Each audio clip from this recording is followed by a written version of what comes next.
नमस्कार स्टूडेंट, मेरा नाम है वसुधा रानी एकता। विद्यालय बाकी की शिक्षिका हूँ। बच्चों, जैसा कि आप जानते हैं कि लॉकडाउन और कोरोना के दौरान विद्यालय का संचालन मुमकिन नहीं है। इस वजह से हमारा प्रयास है कि आप लोगों तक हैसो लर्निंग मटेरियल लाए। डीजी 7 में भी आप लोगों को पढ़ाया जा रहा है और उसके साथ साथ मेरा यह पहली बार प्रयास मैं कर रही हूँ ताकि आप लोगों का अंग्रेजी ग्रामर में कुछ हद तक कंसेप्ट क्लियर हो सके। अगर आप लोगों को कोई भी दिक्कत या परेशानी होती है तो आप मुझसे मेरे व्हाट्सएप नंबर पर पूछ सकते हैं और मेरे चैनल को सब्सक्राइब जरूर कीजिएगा ताकि मैं और भी वीडियो बनाऊं और आप लोगों का प्रॉब्लम का सॉल्व कर सकूं।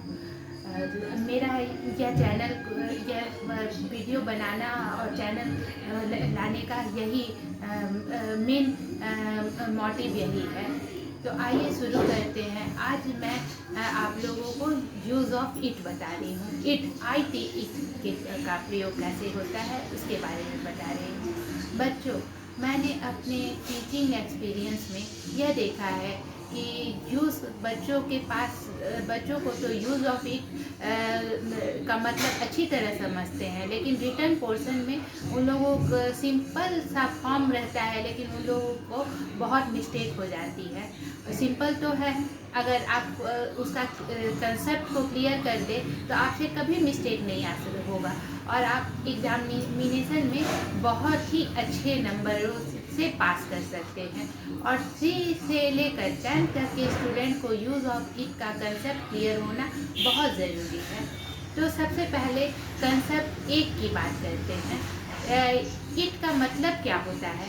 सिंपली इट का मतलब यह होता है और THIS दिस का भी मतलब यह होता है। लेकिन बच्चों, इसमें ध्यान रखने योग्य बात यह है कि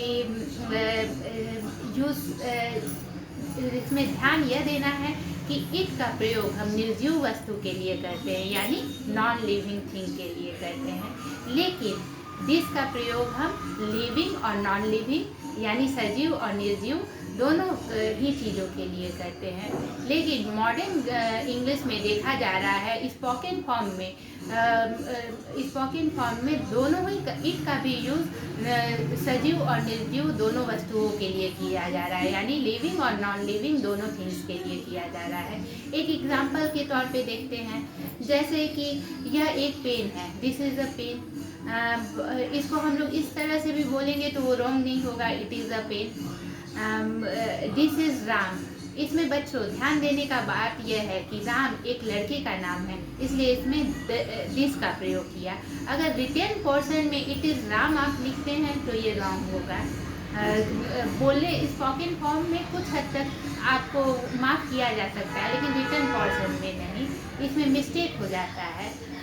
और जैसे क्वेश्चन है हु इज़ दिस, अगर हु इज़ इट भी बोला जाए तो ये रॉन्ग नहीं होगा, ये भी सही है।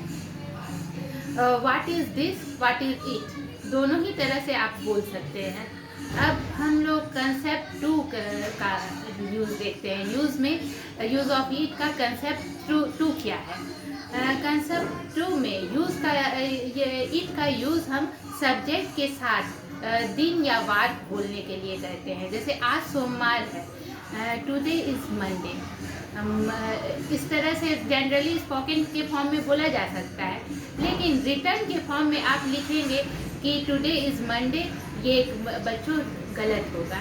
आप इसको इस तरह से लिखिए, it is Monday today, it is Monday today. ये है राइट फॉर्म और आपको इस तरह से लिखिएगा तो आपको संपूर्ण अंक मिलेंगे। दूसरा कि कल छुट्टी थी, ऐसे बोला जाता है यस्टरडे वाज हॉलीडे।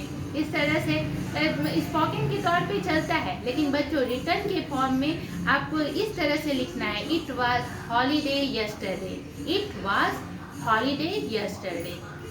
आज मेरा जन्मदिन है, टुडे इज़ माई बर्थडे। इस तरह से सिंपली आप बोल सकते हैं, लेकिन रिटर्न और स्पोकन दोनों के फॉर्म में आपको it is my birthday today होगा। लिखनी होगी। It is my birthday today, इस तरह से आपको लिखनी होगी।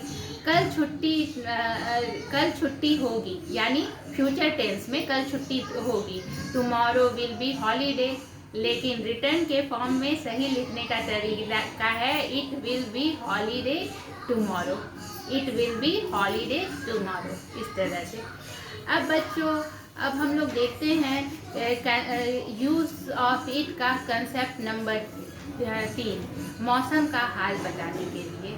मौसम का हाल बताने के लिए यूज़ ऑफ इट का यूज़ होता है। जैसे बारिश होती है, ये सिंपल सेंटेंस है, बारिश होती है, ये प्रेजेंट इंडेफिनिट टेंस है, तो आप इस तरह से बोल सकते हैं इट रेन। और बारिश नहीं हो रही होती है, यानी बारिश नहीं होती है, इसको आप ऐसे बोल सकते हैं it does not rain, it does not rain, इस तरह से आप बोल सकते हैं।